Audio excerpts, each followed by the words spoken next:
spike Oreo. They have three really hard skills. We just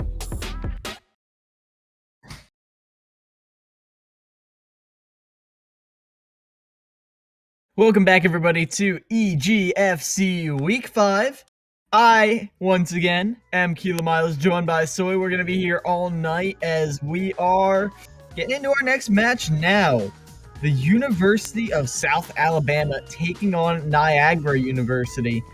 Very, very different regions right here, and very different programs, though.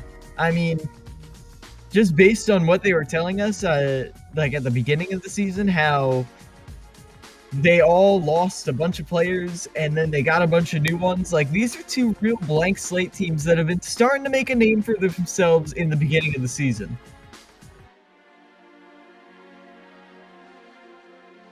Oh, as Soy makes sure his mic is unmuted, How did that even happen?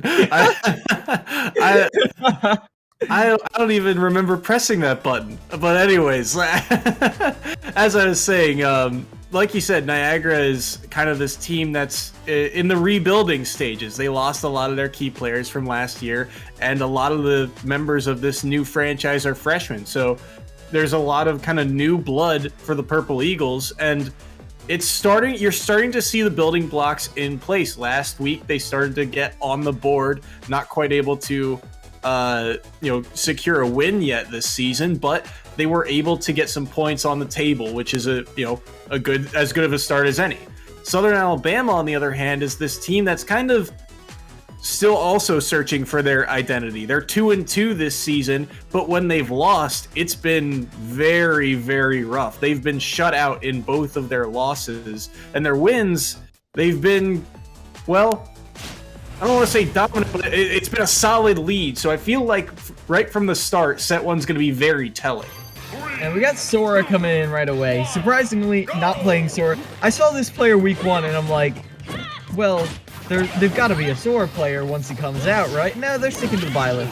Sticking to your guns. I mean, they really want this win, and you can't afford to be messing around. It's dipping way too low right there. Crisis did not want to be caught by that forward smash, but the fastball is going to be your doom when you don't have the jump. Yeah, dipping a little bit too low, and Sora with a big lead because of it, and Crisis opting for Pyramithra, not one of the characters you've seen them use in the previous weeks, so curious to see what they can do here with it. Oh, that's what you can do. 10% on Sora. And Crisis right now. Immediate Pyre right there, hoping for pure neutral. Welcome to Game 1, folks.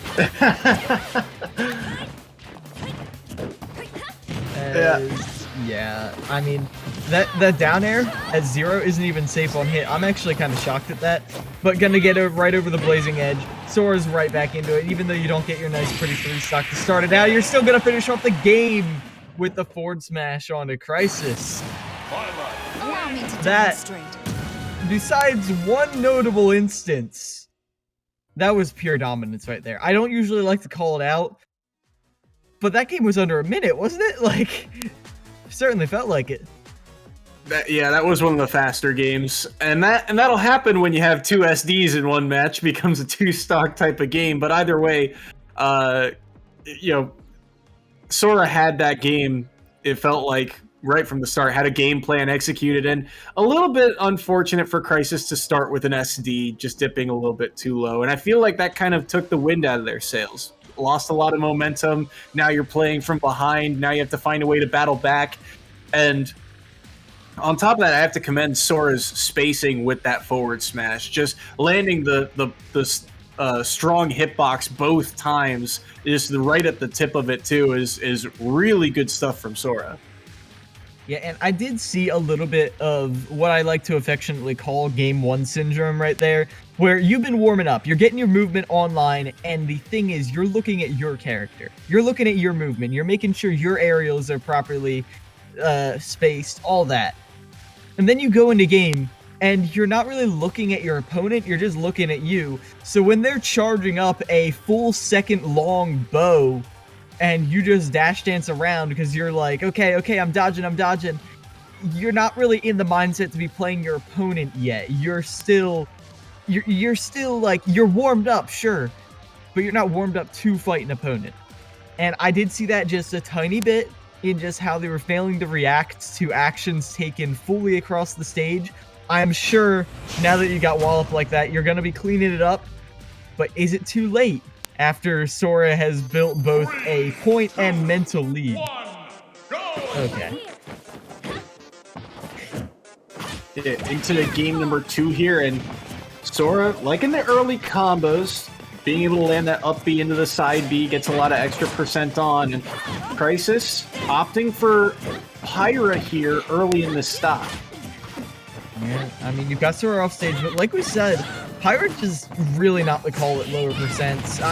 Like, maybe once they get to, like, the 30 range, you can start to get some stuff going. But the issue with her at the very, very early percents is that her moves aren't even safe on hit. So you're still going to get punished not nearly as hard as someone like Mythra would. As you can see, going for the Mythra now to try and avoid the juggle situation. But the spike actually saved their life right there because they weren't in the optimal range for a follow-up from Sora. Either way, though, that was a nasty angle right there. Is the back air always sent like that? Or forward air, rather? That was gross. I'm actually shocked it sent at that angle, too, because, you know, it felt like Crisis had the advantage, had Sora up in the air, and Sora just throws out that back air, and Crisis just was not ready for it. Crisis, though, definitely trading a lot more going into the beginning of this one. Like I said, they've gotten more into the mindset of playing, but it does feel like Sora is still edging them out in a lot of these, well, scramble situations, like there. The stare down, looking at each other in shield, and Sora pulls the trigger first. Yeah, and because of that, Crisis in a little bit of a sticky situation here is able to get back to ledge, though, and lands the forward smash. Even with Mythra on, that will be the stock, but they'll be answered right back as Crisis, not enough recovery in the tank there to get back to ledge. Yeah, 2 stocks to 1 right here. Ooh, and the nice tech chase right there with the bow. Not a lot of follow-ups off of it, but it's a nice poking tool, and that's how you've got to respond to Photon Edge. No fear. It is not as strong as some people think it is. In the rapid jab, just to get a tech chase situation going.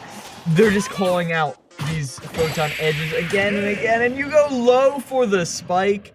Crisis was dead anyway, but Sora needed one last chance to style on their opponent as the University of South Alabama takes the lead. Yeah, solid showing there from Sora in the end, and getting 6 points on the board is a good showing too. Sora, one of these players for this Southern Alabama roster that I think is kind of, they put a lot of emphasis on this player. 1 and 2 so far in the season, now gets himself to even, and it's a big momentum boost for him. Yeah, and I can definitely see why.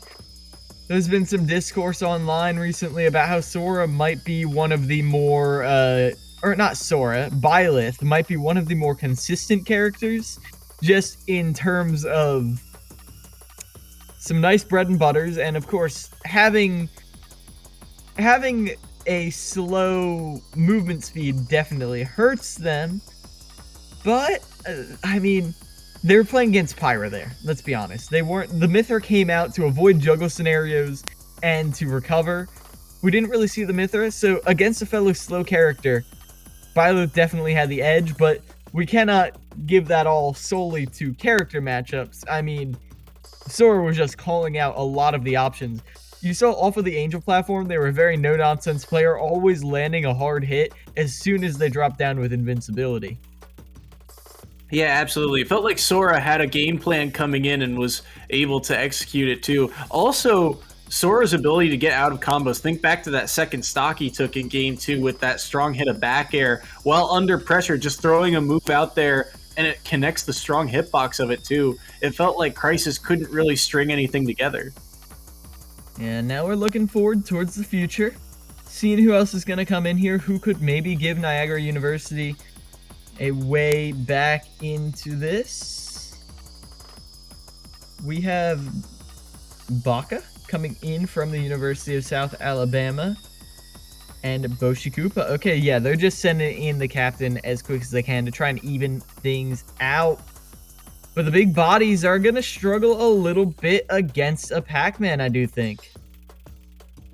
Yeah, absolutely. But Boshi Koopa tends to like those heavies, like we've said. And against the Pac-Man, that can be very detrimental, especially if this Pac-Man knows his bread and butter combos off of the...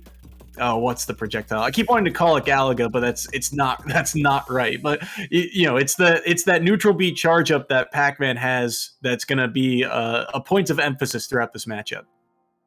Yeah, I mean, you better have the combos unlocked for that, because that is a huge chunk of where Pac-Man's damage comes from.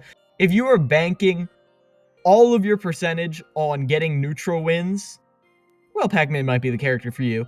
But I mean, it's always better to be able to rack up some percentage and then use all your gas in your neutral tank to get kills, instead of just fishing for, okay, hitting the bell, hitting the apple, blah, blah, blah, blah. And now they're at kill percent. Oh, and they figured out my patterns and I'm dead. Like, that is what's going to happen. And Boshi Koopa is the captain for a reason. They're the one holdout player. And while they are not the most prominent Bowser player, not the most prominent heavy player, they have still taken some names. It's not going to be easy to run over them if you don't have guaranteed ways to rack up percentage. Yeah, no, absolutely. I think that there's a lot of emphasis on them, on Boshi Koopa, to be able to find a way to take some stocks here. And especially with the heavy characters that he plays, it's not going to be the easiest thing in the world, because like you said, those neutral interactions are going to be very difficult. But also, Pac-Man's not necessarily an easy character to kill. They can stall off stage for long periods of time. They've got those projectiles that heavies can't really compete with. They don't have their own projectile to really answer. So it's going to be a struggle for Boshi Koopa. Yeah, I personally am in the camp of believing that Pac-Man has the best recovery in the game. Having such a huge hitbox on your side B, and then being able to up B out of it regardless, on top of having a pretty decent double jump and good, floatiness off stage, it's a perfect recipe for being uncontestable. I have only seen a Pac-Man be successfully edge-guarded once. A high-level Pac-Man, and it was such an oddly specific scenario that I don't think either of the characters that Boshi Koopa reps can really hit it. The one thing that might be feasible is ledge trapping, though. Pac-Man does have good options off a ledge for sure, but Bowser and even Donkey Kong has some hard callouts he can do that can really rack up the damage when you have them at ledge, so long as you don't overcommit trying to edge guard the little yellow man. Yeah, spacing and defensive play are definitely the name of the game for Boshi Koopa if they're going to find a way to win this one. Opting for DK here in game one and going to Battlefield too. Yeah. Alright. Maybe not the stage they were hoping for? Yeah. Alright, so Boshi Koopa gonna reset, but it does look like they are gonna lock in the DK. Interesting. I would have thought Bowser would be a better choice, but I do think DK is their home. It's the sole character. It's that way for a lot of people. It's going to be difficult to approach. And if the Galaxian combos are online, thank you, Dill, then, Donkey Kong's going to be eating some massive percent, but let's not say that this is undoable. Definitely some pressure you can put on, and the fact that it's harder to avoid a lot of DK's big options, I feel good about the monkey, especially in Boshi Koopa's hands. Yeah, and on top of that too, like DK has plenty of kill power as well, right? All the heavies do, but DK is one of the faster heavies in the game, so he can really contest with Pac-Man's speed if they choose to play that type of boxing style. But it's like you said, the neutral interactions are just going to be kind of the name of the game here, and it's going to be such a struggle to get in. So Boshi Koopa playing around high percents, playing for your stock, that's going to be a huge point of emphasis in game number one. And you can see they're very willing to just go in there and box. And, they got the faster buttons. Why wouldn't you? Pac-Man, he can brawl with the rest of them. Already 70% on Boshi Koopa. And that Hydrant 2 is also going to be something Boshi Koopa is going to be very aware about, as it could lead to some setups and some tricky play. But Baka already with a big early lead here. Very fond of this orange as well. I mean, Baka really does seem to be just getting in there and having a hitbox out before Boshi Koopa can react to the approach. That's the issue. Maybe gonna have to do some preemptive stuff like they went for with that down B, but it's not gonna lead up to the biggest follow-ups. When you have to act preemptively in order to even get a hit in, when you actually get that hit, it's harder to react to the fact that, well, now I have to start a combo. Great catch by the forward air. I like what Baka has been doing with the spacing of these projectiles. He's throwing them just towards the head of DK, which is really hard for DK to deal with. Yeah, ooh, misspacing that fire hydrant just the tiniest bit. But that up B is not going to be safe as you try and pressure the shield. Forward smash not going to be punished as Boshi Koopa is playing it safe. That grab mere literal pixels away because of how it functions. Boshi Koopa really struggling to get off of ledge right now. Ooh. Interesting. He's gone for a lot of these up Bs on stage, and up B is a very powerful move, but Boshi Koopa really only being able to land the back ends of it, and the apple will get the kill. Caught on that trampoline was Boshi Koopa, so first stock off the board. Yeah, I know it was probably just the apple, but it did really look like he ran into the trampoline and got launched off the top. As we're getting a return to Baka's combo game we saw a debut in the beginning. Dash attack going to send Boshi Koopa off. Ooh. Alright, I see you. Able to get the Gimp right there through some consistent pressure. Yeah, solid stuff there, and Boshi Koopa just fading a little bit too far away. That up B won't be able to take the stock, but it's doing a lot of work for Boshi Koopa. That was an aggressive downer, and he tried to air dodge back to the trampoline, and he couldn't do so. I hate to harken back to words that were said in the past, but remember what I said, Soy? If we see Boshi Koopa trying to go off stage to edgeguard Pac-Man instead of just going for ledge traps, it's going to be a sad sight indeed. And it felt like a lot of the reversals came from those, frankly, a little bit greedy edge guards. I mean, I get it. It's a desperation play. You want to be able to get a hit in, but sometimes it's not the move. Yeah, and I feel like it was kind of time and time again where Boshi Koopa would go for something really committal. I liked the grounded up Bs because it covers a lot of moves, it has armor on it, and it can kill, but throwing it out a lot in neutral, especially onto a shield, it's just not going to do enough. And right there, another overcommittal ends the game going off stage, like you said.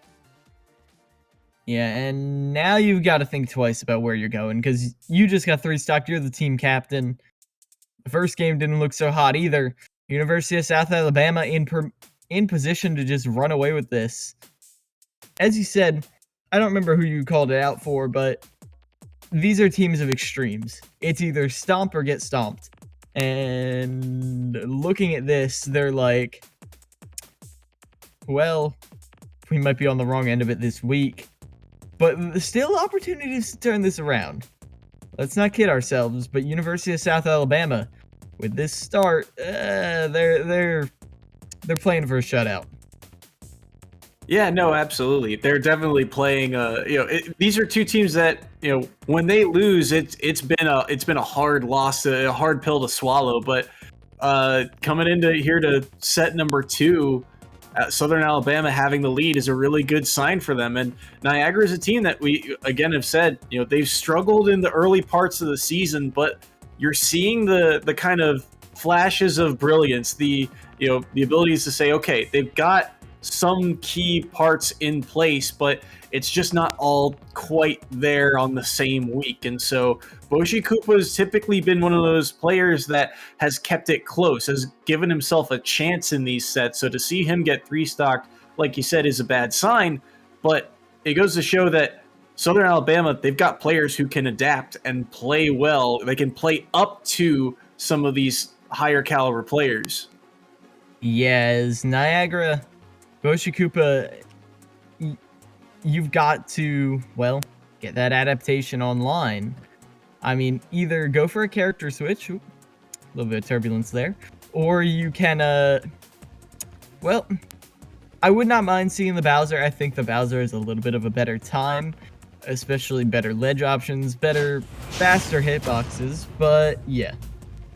And I would love to see a more tilt-heavy Bowser right here, because if you lean full into the smash attacks, it'd be a little trickier, and you took Pac-Man to Final Destination. That's an interesting one. Yeah, interesting indeed, because now there's nowhere to really run from all the projectiles that Pac-Man has, but Boshi Koopa able to survive that offstage interaction, and percent's relatively even, but as you say it, Baka coming back here and getting the early percent lead. Baka tries to go for the landing back air, but Boshi Koopa's movement is clean with Bowser. Again, the fact that Bowser is a 3-frame jump spot is just massive. The ability to get airborne with a character with such amazing aerials cannot be underestimated, as they're able to armor right through that fire hydrant, clanking with it, and now they're struggling to land, but when they do, they get pretty big hits. Yeah, absolutely. That up B not going to be able to connect quite yet. Love the spacing around there by Boshi Koopa to land that back air, and that's going to be a lot of damage too, but can't quite hold his stage position. Good air dodge around that back air, and the side B, is that the stock? Yes, it is. Boshi Koopa with the lead. Yeah, Boshi Koopa coming back in a huge way, really disrupting their combo game. And the fact that you have faster hitboxes now, I mean, what does DK have? Back air? That's pretty much the only hitbox you can throw out with relative speed. Bowser, not only does he have good hitboxes, he has good landing tools. He can make sure Baka's combo game doesn't get as much mileage. And that up B again, just racking up the percentage, and Boshi Koopa doing a good job of playing defensive so far here, living up to 170, but the orange will get the job done. I'm actually kind of surprised the back air didn't stop it. Yeah, me too, but either way, trade you're willing to take, but now you're getting carried off stage until you stop to pull that fruit. Gonna be caught now. Landing there, gonna be punished pretty hard with the up B. Boshi Koopa, they want to hit that fire hydrant back so bad that they end up being just there, and a nice parry from Baka to keep the advantage going. Oh, the final smash right there. Yeah, challenging that forward smash was a risky option. Oh my goodness! You're kidding me. Boshi Koopa gets pushed into Baka to land that up smash, and the armor comes through in the clutch blast stock scenario here on game 2. The slip and slide technique, forbidden. Baka tried to execute it there, but they just, well, haplessly pushed into them, and now pushed off. No jump. Boshi Koopa can't even make it back. And they had a bit of a wacky situation, but being carried off right there and having your jump stolen, it's never a fun sight. Pac-Man can carry you to the blast zone as well as any Jigglypuff player, and that is Niagara University's captain gone. 12 points on the board. Not looking good for Niagara. I mean, still definitely doable. 3 games left, but I'm sensing a pattern. Soy. Yeah, absolutely. I mean, credit where credit's due. Baka was able to clutch it out, and like you saw, taking that jump was very good. But a lot of kind of right ideas from Boshi Koopa, but wrong execution at the end of the day. You know, they kept that match very close, but like you said, not holding on to your jump there is very crucial as Bowser, and the ability to air dodge around that last forward air was very good, but also it puts you too low to recover. So it's something that these players are kind of learning, right? Because Boshi Koopa, while he's the captain, he's also one of the new faces to this team. And so it's something to kind of look back on and learn from headed forward. Yeah, I feel like there was definitely just clean play on both sides right there, especially with how Boshi Koopa reacted and adapted to the scenarios that Pac-Man put them in. But the issue was, you can't treat Pac-Man like any other zoner. The strength of Pac-Man, this is not my quote, but Pac-Man is an S-tier zoner with A-tier brawling game. So once you finally get through the maze, you eat all the pellets, get rid of the ghosts, then you gotta deal with, well, the gloves. Slipping them on and smacking you up as good as many other characters. I mean, better than a lot of other, quote, combo characters, combo games. Like, you saw the fair trains, but landing there leads into some stuff. Down air doesn't combo as well as it could, but it's a long-lasting hitbox and a good finisher. I mean, it's hard to deal with. And as you saw, Boshi Koopa was not quite ready for the aggression once they broke through the bubble. Yeah, absolutely. I mean, you even saw glimpses of some of the combos that Baka had. Think of plays like the hydrant from game number 1, landing the nair back into the hydrant, bouncing off and into another aerial, things of that nature. We didn't see a lot of use of things like the bell, which are typically one of Pac-Man's stronger combo projectiles, but in the end, he was still able to find the openings and get the damage he needed. Yeah, and that's the crucial thing right there. I mean, I hype up kill confirms all the day, and I still maintain they're the most important thing, but either way, we got some new players coming in. It's Jenny EXE. Now, Jenny, if I recall correctly, and you're usually the stats guy with this, Soy, Jenny EXE was the one who actually got a pretty impressive win the other week. It's maybe Mississippi? I don't even remember. But Jenny did come out big, going up against Nanomech on the Incineroar, but Jenny is going to be debuting their Sora. That's going to be an interesting one. Yeah, Jenny, before Sora came out, was playing Corrin way back in week 1. And we saw, glimpses of what Jenny could do, landing the side B, having the spacing of that side B down very well, using the neutral B of Corrin also very well. But Sora, again, a new character, we'll have to see how they opt to play Sora as a character, because like you've seen, there's kind of multiple ways to play this character. We've seen Soras that are a little bit more heavy on the spell usage, and we've also seen some Soras that are more of that kind of boxer type of Sora. So I'm curious to see what style Jenny opts for. Yeah, I mean, I feel like out of all of them, the setups are the most important thing. I don't think Sora's zoning is as strong as people give it credit for. Admittedly, I play a character that gets around it decently easily. Let's go best air acceleration in the game, but well, I feel like the maze of projectiles Sora sets up is not... It's akin to a boss battle. It's a very set pattern. It's very easy to get around it. I've got my eyes on the combo setups and the kill confirms that this character can bring to the table, and throwing out the nair right away. A good way to start. And Nanomech opting for Incineroar. We've seen Nanomech's Incineroar get some work done in the past, but like we said, it's been very roller coaster-esque, where Nanomech, if he's able to find wins, they're big wins. But if he falls down in a set, then it could be a long day for Southern Alabama. So a lot of pressure on him to see how he plays here. Very good responses right here. Understanding that the options that they're throwing out are so long-lasting that you can afford to jump up and throw out your disjointed down air. those side Bs for Nanomech are going to be very crucial too. If he can catch a lot of those, they do so much work, so much damage, and we've seen how brutal they can be in the past. And every single time, Jenny EXE with that side B is just spaced enough that you're not really going to get caught out. You're not going to get punished, not by Incineroar, one of the slowest ground movers in the game. Side B, though, is a burst option that will get you some mileage until you get down tilt into the up smash. And that time it's almost punished. You can see Nanomech gets closer and closer to punishing that side B on shield every time.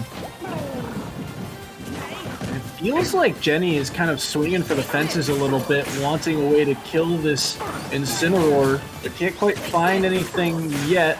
Lots of hits of these side Bs pressuring Nanomech, but both of them at high percents. This is dangerous. Yes. Ooh! That's a nice up smash. Catching out your unsafe pressure on shield, and I like that. Down tilt into immediate shield. You're like, okay, I don't want to have to deal with whatever you're throwing out, but the counter is beat out by the side B. I think if they actually ran to try and get a counter right there, but yeah, Sora is going to recover just fine. That makes up Incineroar goes for it ledge, where he lets you fall out of it to try and get an easy kill. I don't think that's going to work too well on Sora. The Nair will actually finish it off. I was just about to comment. I was surprised Nanomech had survived to such a high percent. He was at 170 by the time he got hit by that Nair, and so Jetty struggling to find that kill move. Lots of aggressive down airs to try and get in on Nanomech. Has not really led to much here. And I like how they are mixing up what they're doing with quick... I almost called it quick attack there. But what they're doing with the side B. Are they going to cross up shield? Are they going to just escape? Are they going to try and take stage advantage? That, I mean, it's a trifecta. And Jenny EXE is playing the mind game pretty well. Nanomech, woo! Coming on strong, steady. And they are, again, fool me once, shame on you. Fool me twice, shame on me. Fool me like 3 times, I'm gonna break your shield. Now what you gonna do with it? Yeah, play it safe, play it secure. You don't want to mess around with anything. There's nothing that would have... There weren't really any cheeky combos you could have gone for anyway at such a high percent. Yeah, and Nanomech now with a full stock lead and getting with a lot of work to do. Greedy up, he's still able to make it back though. So Nanomech holding on to their stock. Yeah. Nanomech really reluctant to lose out on this as Jenny EXE. I called out Sora's projectiles as a boss battle. That kind of feels like how Jenny EXE has. On the newer character, it feels like they have fallen into pretty set attack patterns. And Nanomech, it seems to have caught on to them too. Gonna be taking them out. As Jenny EXE. I feel like running back the Sora could be a mistake. Yeah, we'll have to see. It's like you said, there were a lot of kind of repeated moves, things like the aggressive down air onto Nanomech, and those spells that we said could, in theory, do a lot of damage to a character like Incineroar. Really, we didn't see a lot of them, and even when they did land, it was often just for shield pressure. So maybe Sora not the option, but if you decide to ride out the Sora, I think I'd like to see better use of the spells, properly space those out and, make Incineroar have to go through a kind of a wall instead of just shield and punish. Yeah, and I feel like it wasn't purposeful, but the fact that Incineroar wasn't able to get the punishes earlier in the match made Jenny EXE way more comfortable than they should have been going for the shield pressure with the side B. Because when you get away with it 5 times in a row, you're like, oh, okay, this is safe. It's fine. Incineroar can't punish me. But then they started to figure out the options. They're like, all right, if you're that close to ledge, I can go for side B out of shield. It's not the most optimal, but if you're going to put yourself in that kind of situation near me, I might as well punish. Right, absolutely. I mean, even things like the falling down air right at center stage, you just once you get that spacing down of how much distance that sword actually covers, then you can say, okay, I can be right here, or land. If I'm shielding from this far out, I can punish with this move, and felt like that was the game plan for Nanomech. Yes. Interesting. It looks like we're going over to FD. I feel like the platforms, in theory, benefit Sora more, but it does give mix-ups to Incineroar that, well, when the character just has to walk across the stage at you, then there could be some issues. Yeah, sticking it out with the Sora. I know there are options around it, but I talked about the projectile spam being easy for some characters to get through. If you just press B, it is going to be very hard for Incineroar to get it through, and I don't think we've seen the neutral B like once in Gen EXP. Yeah, no, we haven't seen a ton of the spells. Jenny opting for a more aggressive Sora, and it's working so far here. Got Incineroar up to 60, but this could be dangerous. Is able to get back to stage, though. Caught out by the up B, trying to press neutral B for the first time. We've got Niagara online, but not using it to cover ledge like we've seen previous 4 players do. Instead, they go right back on. Be hit by the Nair, but that's not too bad of a punish for this second. The up B is going to kill, though. I'm actually kind of shocked that up B killed. It's sent at such an upward angle, and it is able to take that stock. So Jenny with a big early lead here. That forward smash also doing plenty of work here. A lot of early percent on the Nanomech. Yes. They're a little late on that Thunder.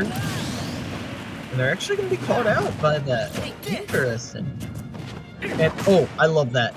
Canceling it after the second one. That's the mix-up you need. Because what I've seen, the second bit of the side B is so much less punishable than the third. Interesting there. Nanomech throwing out counter for the first time, and it does not land. So Jenny still with the lead here. Side B's good. Air dodge away from that forward smash, but it leaves him open to the side B. Jenny is going to survive here. Sora is so light and Incineroar is so heavy that is this even really a lead? Down smash, not going to be enough. The landing right in front of them. Saw them. They tried to go for the late side B towards the end, but it was a little too late. Back throw, gonna do it. Like I said, despite the lead, Sora's weight made it even at Nanomech capitalized.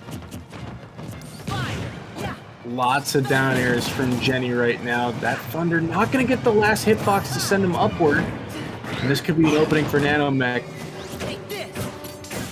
Side B's on shield. Forward smash not going to get enough this time. EXP always shielding after that up B. I'm wondering if we're going to see more side B's to punish that. And if that keeps on ledge. For the player, not going to connect. Did you see that?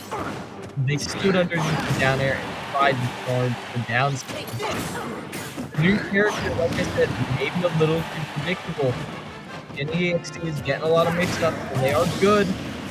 Able to get you some stocks, but very similar options over and over. Yeah, lots of these down airs, a heavy dose of them, and it is able to take the stock, but Jenny at 90%, that's too many down airs. You can tell Nanomech has caught on, and at 116, you got to feel like Jenny's working on borrowed time. Yes. Oh! Yeah, at center stage, that's going to kill for 100% sure. As Nanomech, with Jenny EXP having some mileage to start off, is going to end up closing it out.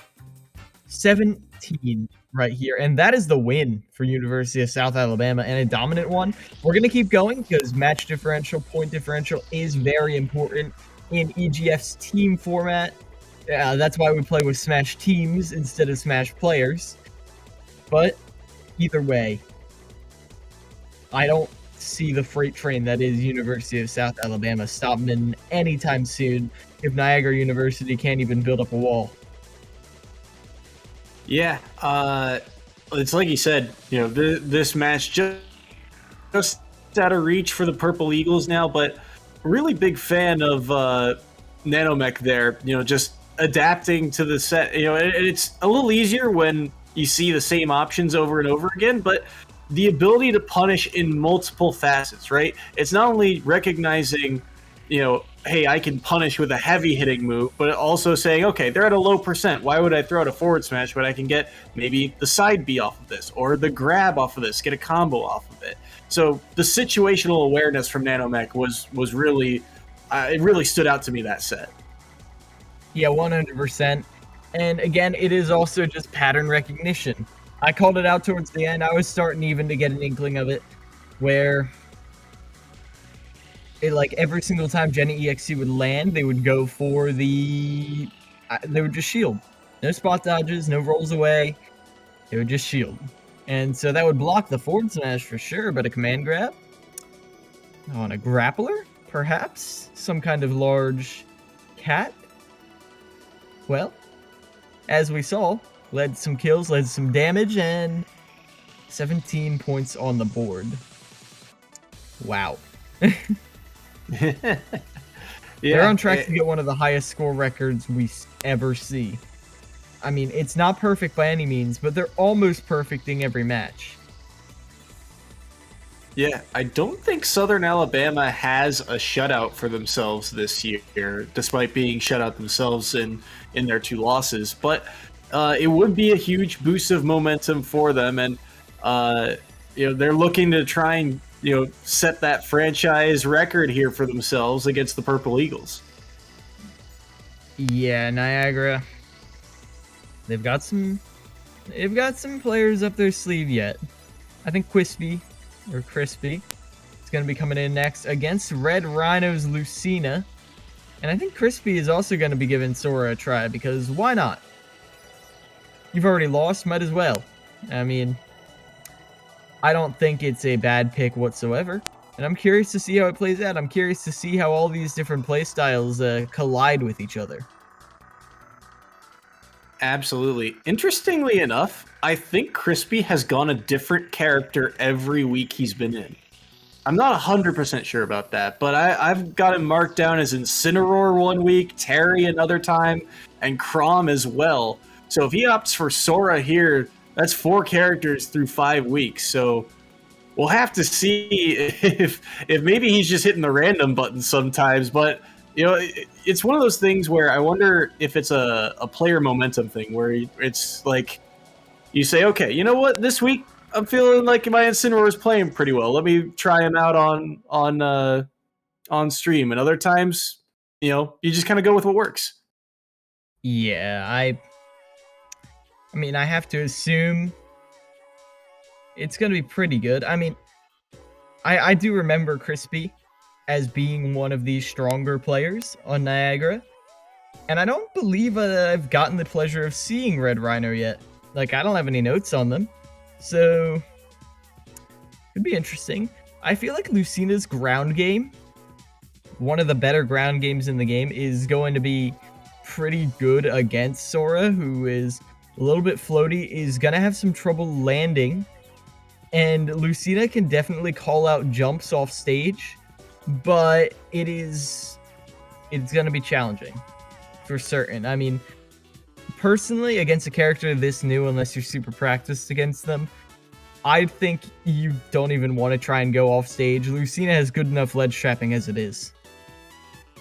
Yeah, it can be very dangerous indeed, and we'll have to see, I guess, the way they want to play it, because we've seen a couple different Lucinas in this league, and they all tend to play a little bit differently. Some are a little heavy on the side B.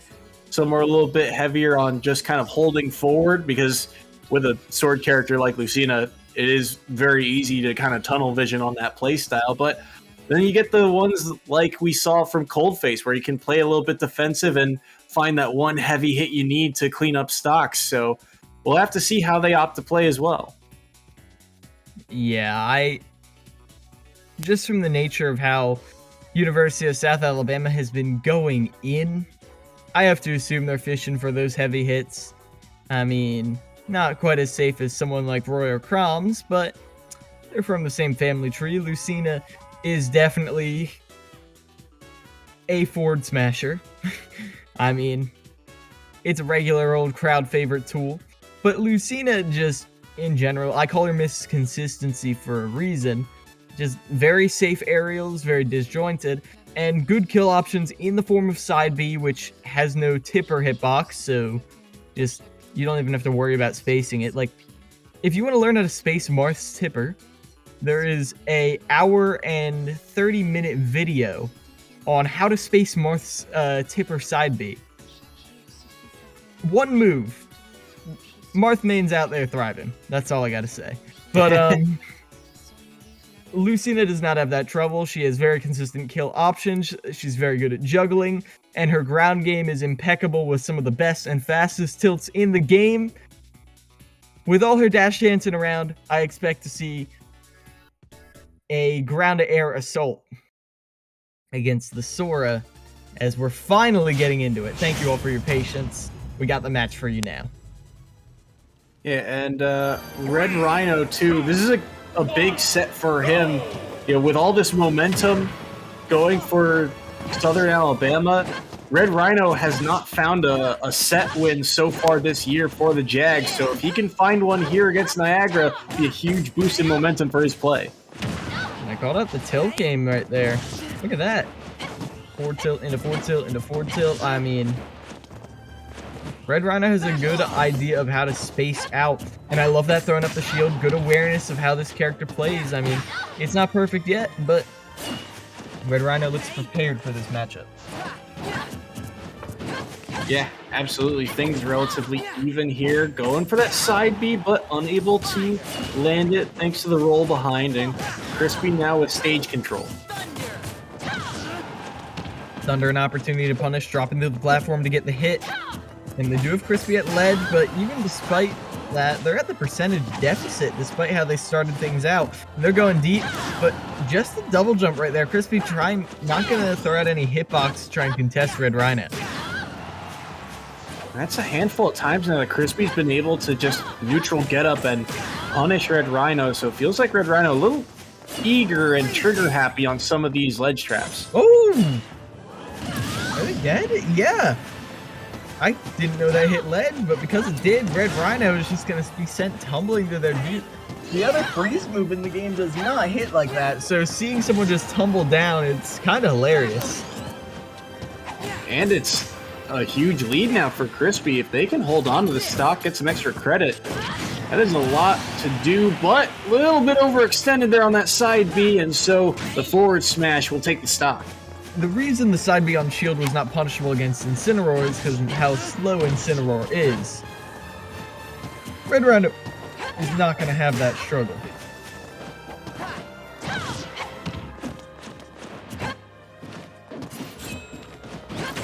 Ooh, that neutral B was scary. Crispy's shield nearly got popped, just didn't quite space it properly enough to actually land it. Good backer to get him off stage, though. Could be a lot of pressure here. And a lot of that falling through platform forward air, which I do think is a good option. It preserves the double jump, but, well, Red Rhino has been called out on it a couple times. But speaking of calling out, you see that projectile come out and you're above them? You might as well go for it, as it is the Blizzaga. That is going to be their option next. Maybe using it from ledge? No.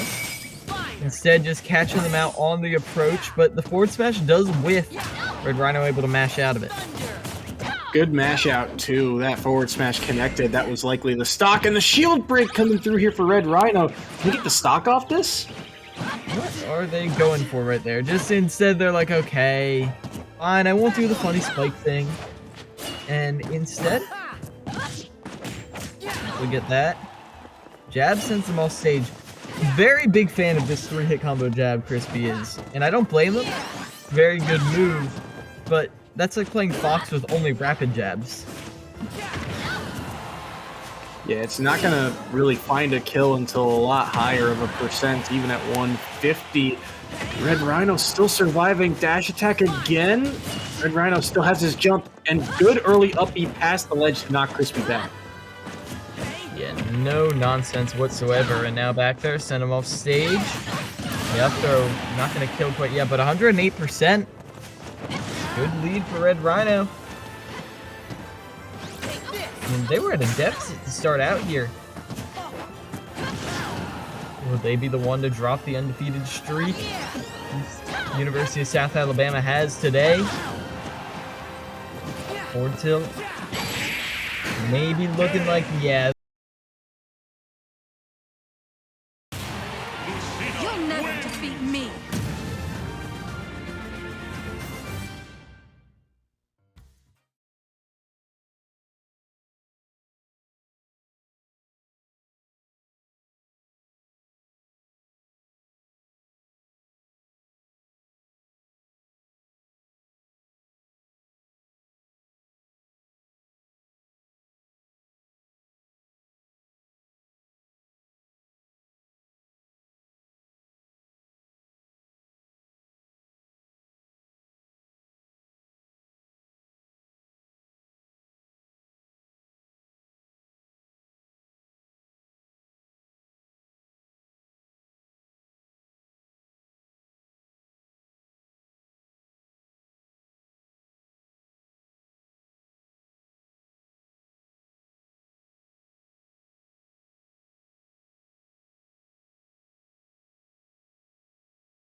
still go.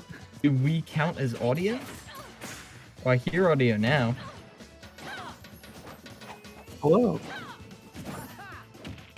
Oh. You just want to jump in? Welcome back, everybody, to EGFC. As you can see right here, gotten into the match, and thank you all for your patience. Just a tiny bit of technical difficulties as we figured out that little audio issue. But now we got it all sorted as Crispy takes the immediate lead until they get trapped on ledge, but the side B will get them straight out of there. Ooh, great catch by Crispy on the forward smash. And once again, Crispy off to a good early lead. And Red Rhino gonna have to play a little bit more passive in order to try and catch some of these overextensions by Crispy. Ooh, nearly going for the shield break once again. Not gonna catch it this time though in the F smash. Is that enough? Dropping down to the back here, but they didn't pull the trigger in time. The up B came out, but luckily they didn't get caught up in the swirl. Ooh, okay. Some tricky movement right there to bait Crispy into an option and then jumping back with the retreating forward air. I like that. I like that a lot. Yeah, that retreating forward air was really good, and it's going to allow Red Rhino to even this game back up.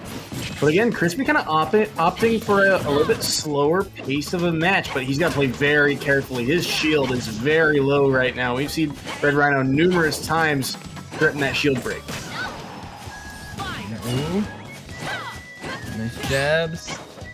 Thundaga on lock, so Red Rhino going to be trying to stay more grounded for the time being so they can run in and punish if they get the chance.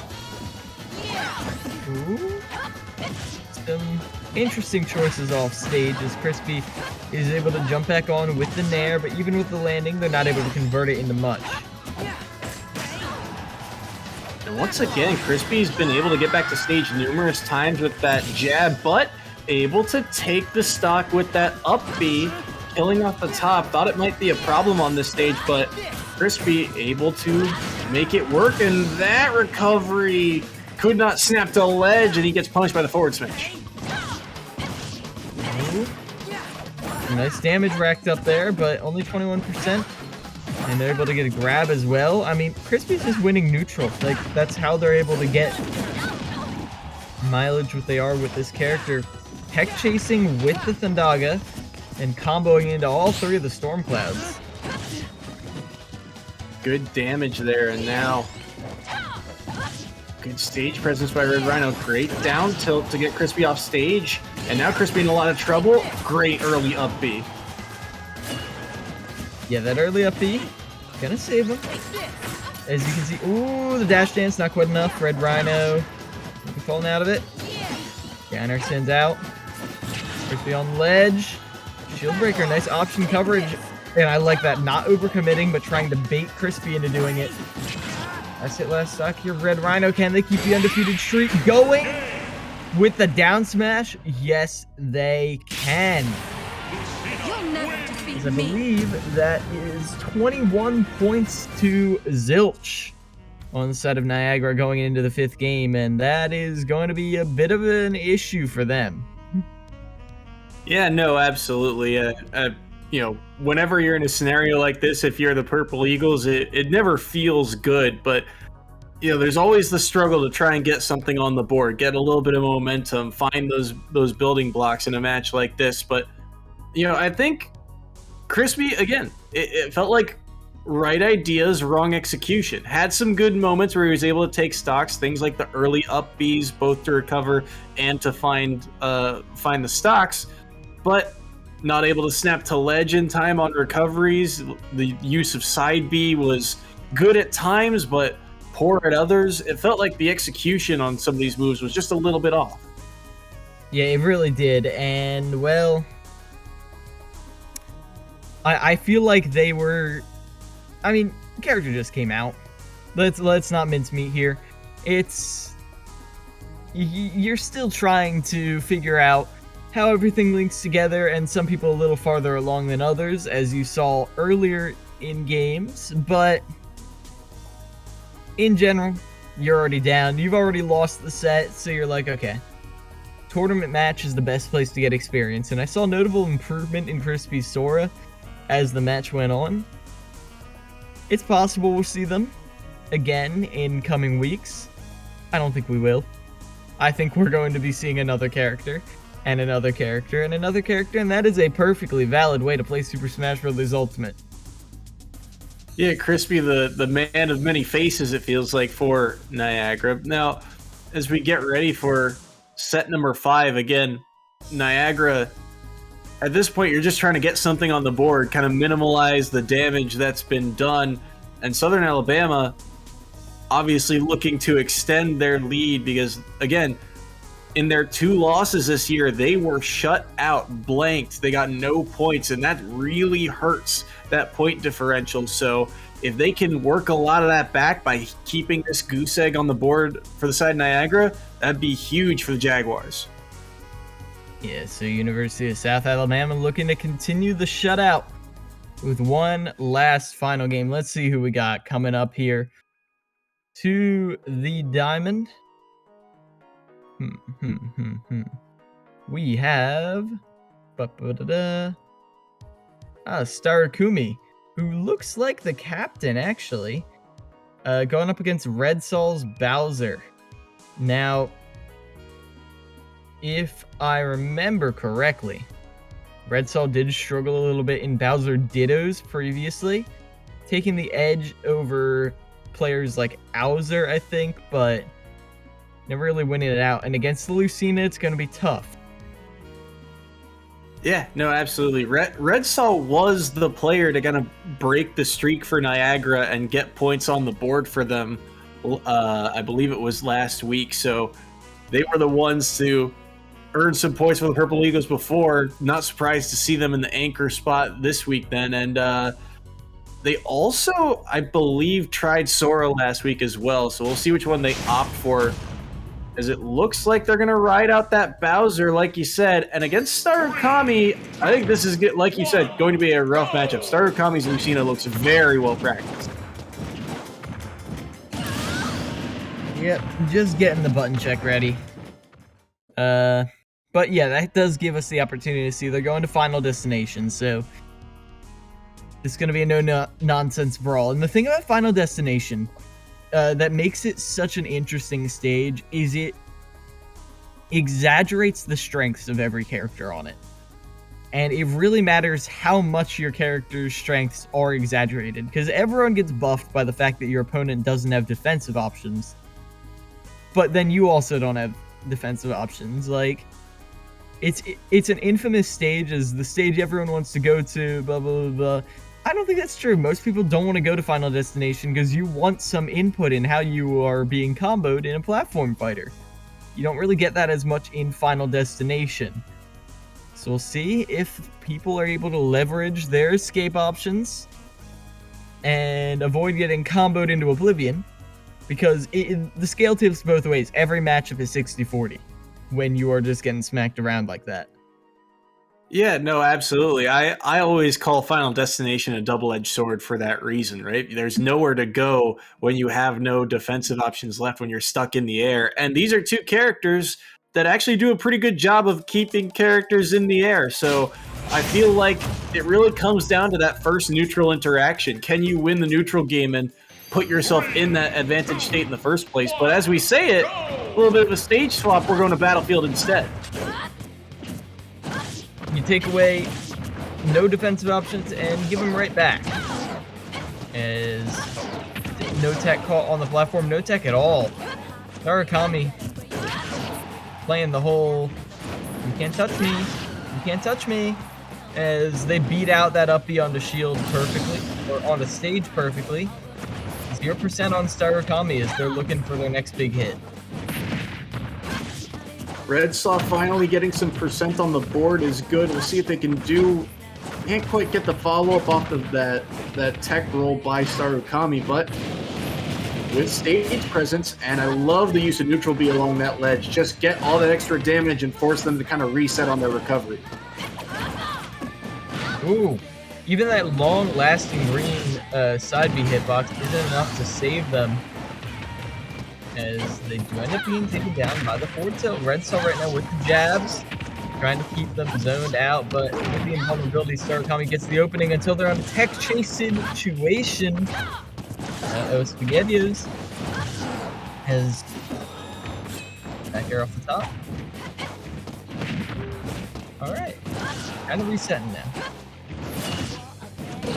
Oh no, those are the worst because you can see them coming and sometimes you're just not ready for it. That up B catching Bowser's recovery, sending him into the stage, and Redsaw not able to tech it in time, so he falls down, losing his second stock off the stage spike.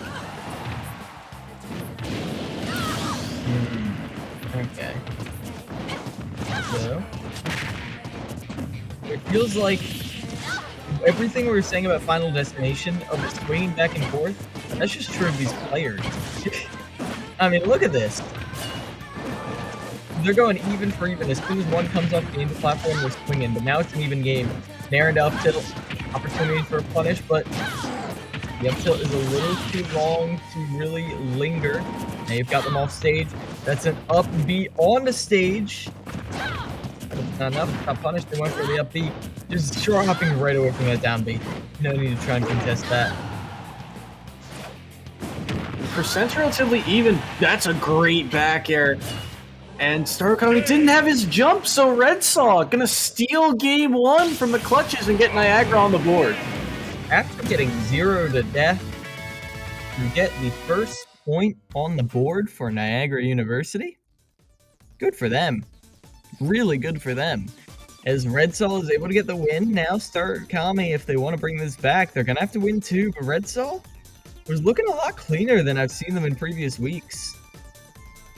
Yeah, no, absolutely. And I think that really goes to show when you can adapt in a set after being 0 to death on your first stock, it really shows how strong they are at this character. Now, there were some openings here and there, but, you know, Redsaw was able to battle back. And I think it's like you said, you know, the aspects of Final Destination did kind of shine through. The second the neutral win was earned, they were able to really push their advantage. But there were those times when, you know, that jump catch, I think, was really the big thing. Because for both of these players, Lucian's recovery is a little bit better than Bowser's. But to not have your jump on a character sometimes is just the scariest thing in the world. And it really came through there multiple times in that set. Yeah, Lucina's a floaty. She can recover from the deepest depths. But if you take the jump, then how are you going to float? Like, that's the issue. And that is the issue they ran into there. Redsaw. Looks like after all the bans, Starkami is going to be taking them to PS2. It's an interesting one right there. I mean, I completely understand why. Like, I feel like Bowser just benefits infinitely more from having that center platform there. Even though we didn't see it come into play, the fact that you can get a side B onto that top center platform for a really, really early kill, that's important. As Redsaw is sent off stage. And speaking of the fact that we never saw that side B, that's something I'm looking for here in game number 2. Yeah, right there, just went for the side B, tried to catch a jump and was unable to do so. And so I'm curious to see what mix-ups Redsaw brings to the table with it.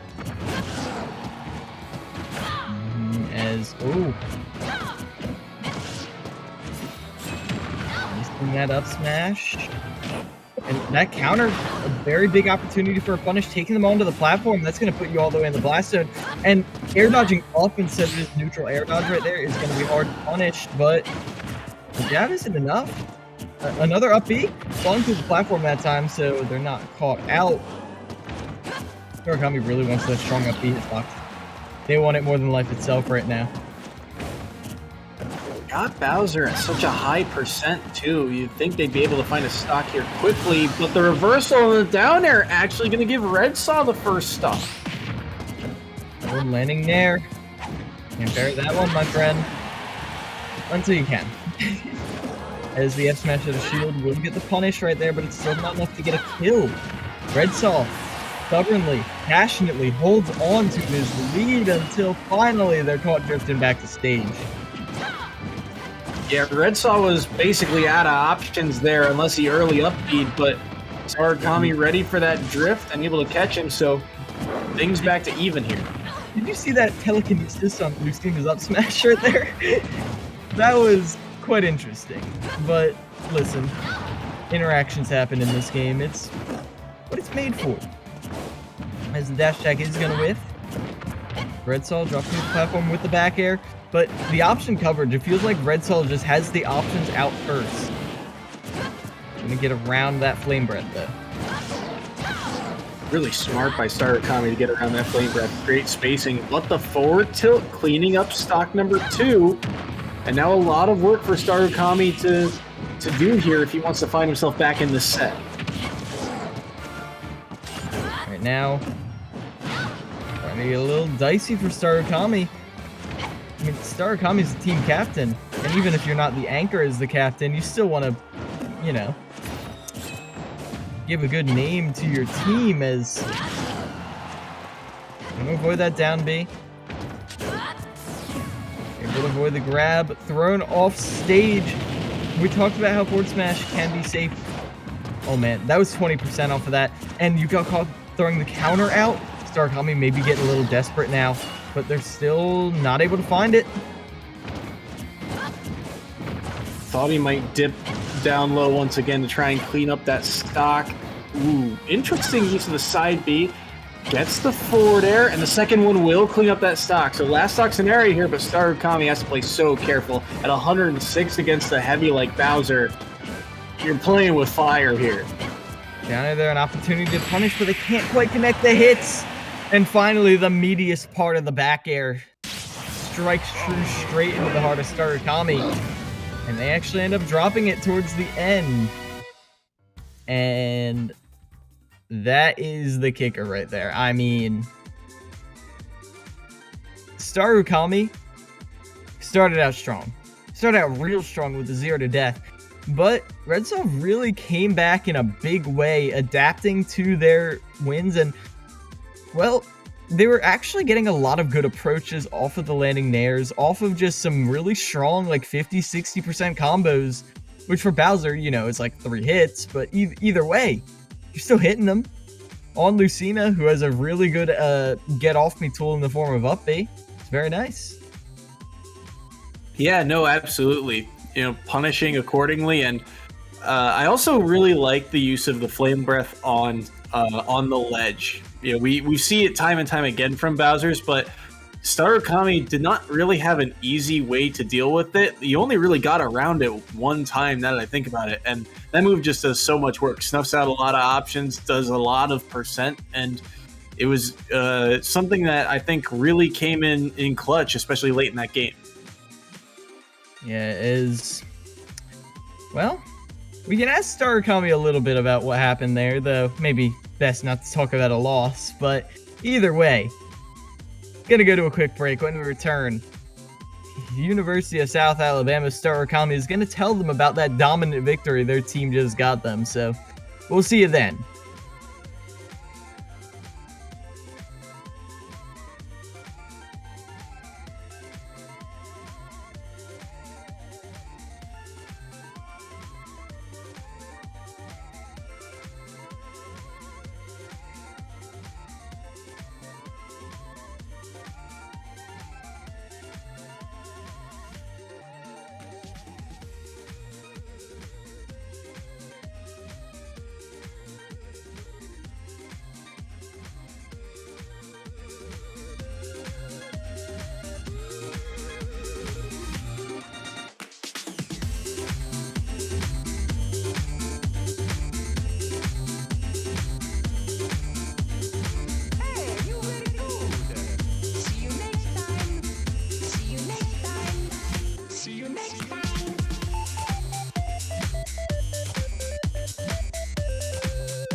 Welcome back, everybody, to EGFC. We are here with Starukami from the University of South Alabama. How you doing, Starukami? I'm doing all right. Thank you very much for asking. Hey, I'm glad to hear it. And after that win, I imagine you have to be doing all right, even if it didn't end perhaps exactly as you wanted it to. How do you feel just watching that score count tick up and up and up and see all your practice pay off and drop in no games? Yeah, it is a very vindicating feeling, especially because of our last two matches. Seeing us get the win is very, very encouraging for us. The whole team, really. Yeah, I can definitely imagine. I'm hoping that is the ego boost y'all need to really, really come into your own as a team. Exactly. Yeah, you guys are now 2-2 on the year. Or I should say, no, sorry, 3-2 on the year through 5 weeks. So, how do you feel about, I guess, where you are in the standings now? Yeah, I feel good about it. I like our odds. 3-2 is pretty good for. This is our first year really doing competitive Smash as a team, so I feel really good about that so far in the season here. Yeah, and I mean, I'm sure you got asked this question a bit towards the beginning, maybe not by interviewers, but just in general. How does it feel now that you're getting a better feel for the competitive environment, like being a newer team in a league like this? Yeah, we definitely feel a lot more comfortable now that we've gotten the swing of things. Played a couple matches, lost a couple, won a couple, get the swing of things, and just kind of getting a better idea of how this works and how Smash is played competitively. We're feeling good about it. Yeah. Absolutely. I'm curious, now that that you get the win here against Niagara, what do you think is your biggest strength as a team? Just across multiple players. Right. I do appreciate, I'm the captain, so I have a lot of experience watching our players. I do like how consistent we are as far as improving and looking back on matches that we lose or win, really. We like to review our VODs pretty often and keep up consistently practicing and getting better. And I think that's a good strength of ours as a team. Hey, that's really good to hear. And as one final little question to send us off, is there anyone in particular that you want to shout out? Anyone, like any, I don't know, hidden bosses on your team that you think really haven't shown their full potential yet? Or even just anyone in your program you want to shout out? Probably two players on our team. Sora, he's been consistently one of our best. He's very knowledgeable about matchups and game knowledge just in general, rather. And he's one. And then Baka, he joined our team very recently, but he has shown through a lot in practice, and he did pretty well today. So those are the two I'd probably pick to shout out if I had to pick a couple. Yeah, well, they definitely put in the work, and I'm glad to see it's paying off, getting you that win. But for now, thank you so much for a good show, and thank you for doing this interview. And thank you. And with that, we're going to be wrapping up this second game, but we are only halfway done the day. We got 2 more games of EGFC coming up later today, so take a break, go out, stretch your legs, but come back for more collegiate Smash action in just a little bit.